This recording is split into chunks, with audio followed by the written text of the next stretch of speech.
Fill her up. You're listening to the Gas Digital Network.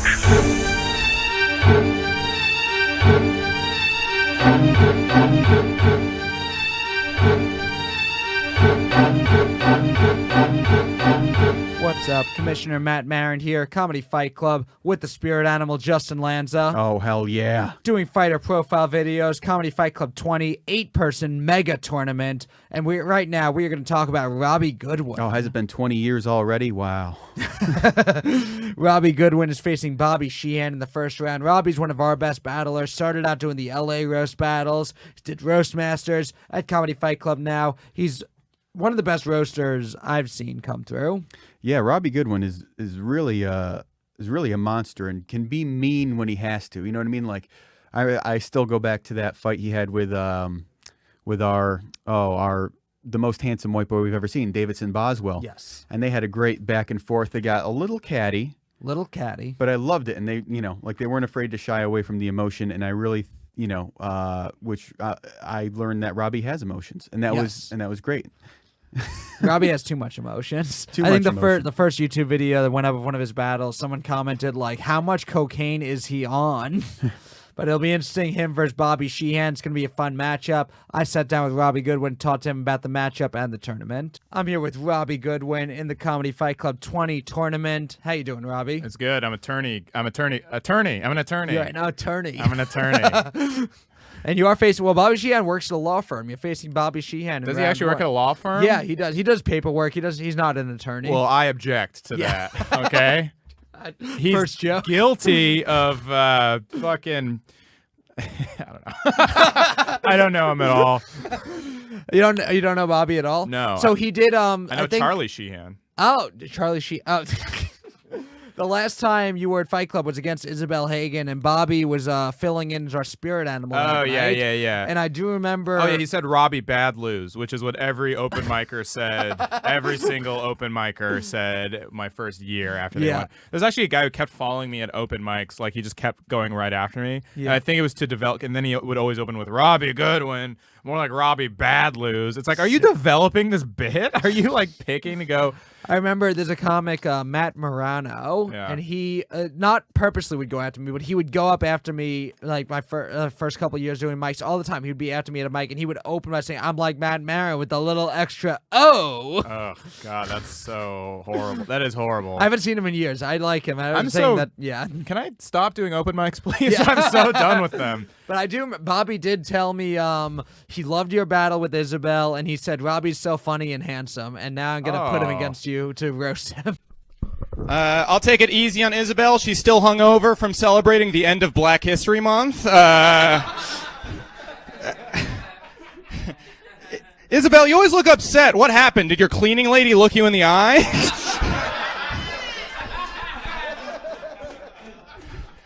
Isabel graduated from Juilliard, which has a lot of famous alumni. She wanted to be Yo-Yo Ma, but we all hope she ends up like Robin Williams. 2 inside, that's fine. Isabel's family are Jews from Tribeca who play jazz music. It was like a Woody Allen movie, except she wasn't hot enough to be molested. I'm just kidding. He's innocent.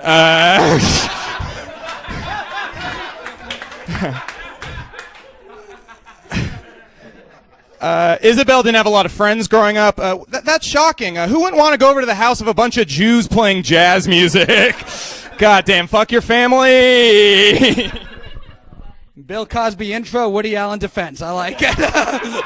When did he say I was handsome? After the battle with Isabel. Oh, cool. Yes. Hell yeah. I love being handsome. Yeah. That's I think I'm handsome for a comedian. Do you know what I mean? Like, yeah, there's good looking and there's good looking for I'm in great shape for a comedian. Yeah. Which just means you're not morbidly obese. Exactly. Yeah. After I was done wrestling and I was like, I still want to be in shape. The goal was not to be in pro wrestling shape. It was to be in good shape for a comic. Yeah, I used to be really fat, so it was like, okay, I could either get in great shape or get in okay shape and go into comedy. How long? Yeah, did you lose the weight before you got into comedy? I think the first mic. No, I started doing comedy when I was a big fucking fat guy, and I was like, "Where's my Cheetos?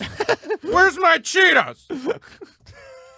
Where'd they go?" It's just I'm trying to place that voice. What? I'm trying to place that voice. 2009 Robbie. Yeah. Never kissed a woman.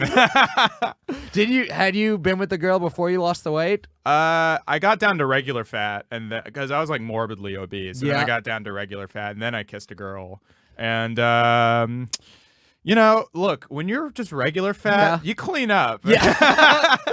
Or if you've gone from morbidly obese to regular fat, it's like you got done a lot of work to be like. If I got to regular fat, it'd be like you let yourself go. Well, I also feel like you could still fuck if you got fat. The thing is, the myth was in my head, I was like, I'll just get skinny and then I'll get a lot of girls. And now I'm skinny and or skinny-ish, and I don't get a lot of girls. Yeah, like, my thing was, I was super skinny and weak as a kid, and I was like wanting to bulk up and get bigger, and I was like, once I bulk up and I'm a big guy, I'll get girls, and now girls date skinny hipsters from Brooklyn. Oh, they went the other way. Yeah, that's.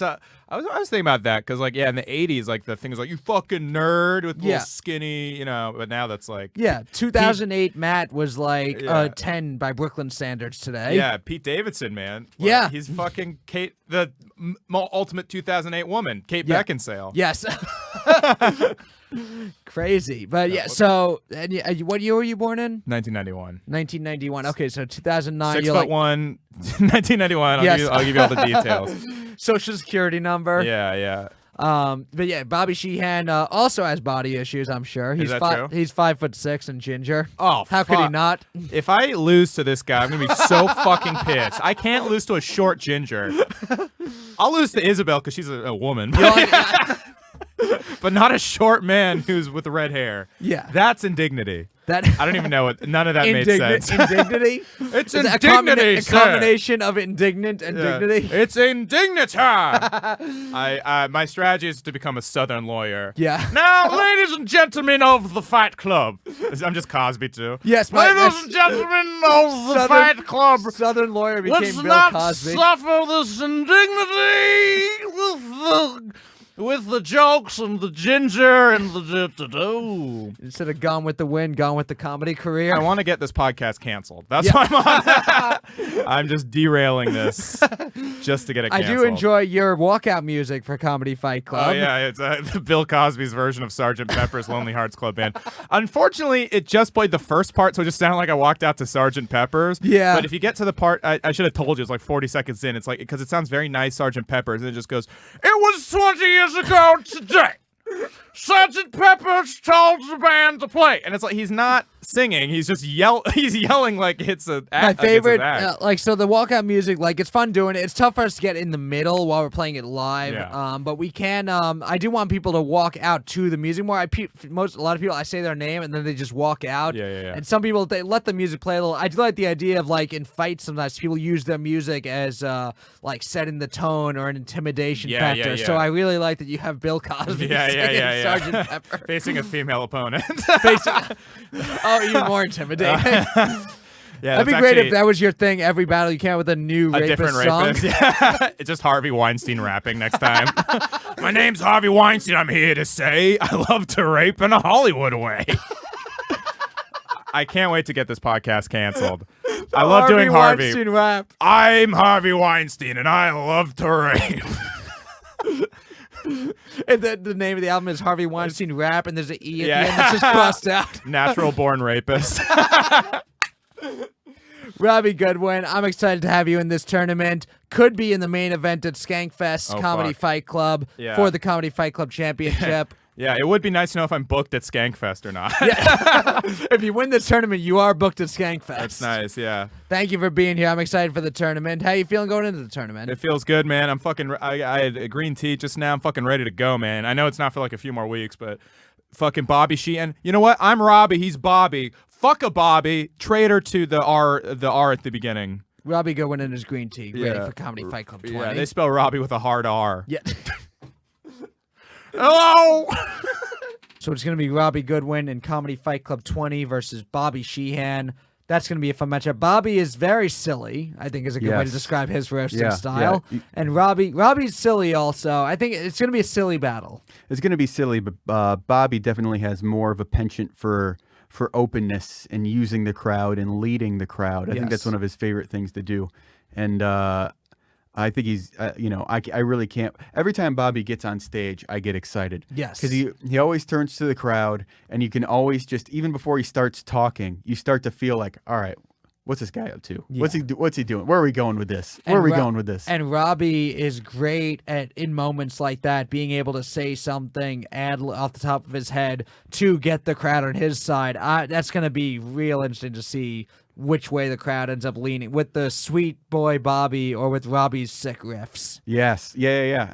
I really, I'm very curious to see the offhand comments and in the moment, because Bobby Sheehan oftentimes, if he's getting killed up there in the round, as soon as the mic comes to him, he does a little acknowledgement, he does a little pushback. He always has like a little something fun to say for his rebuttal. That'll be fun. Robbie does also. It's going to be a great matchup. The two Riffin' Randys. Whenever I hang out with Bobby Sheehan, he will say some kind of alliteration. It annoys the hell out of me, but I'm doing it for a video where we're talking about him. So that's Robbie Goodwin in the Comedy Fight Club 20 tournament facing Bobby Sheehan in round 1. We'll see how it goes for him.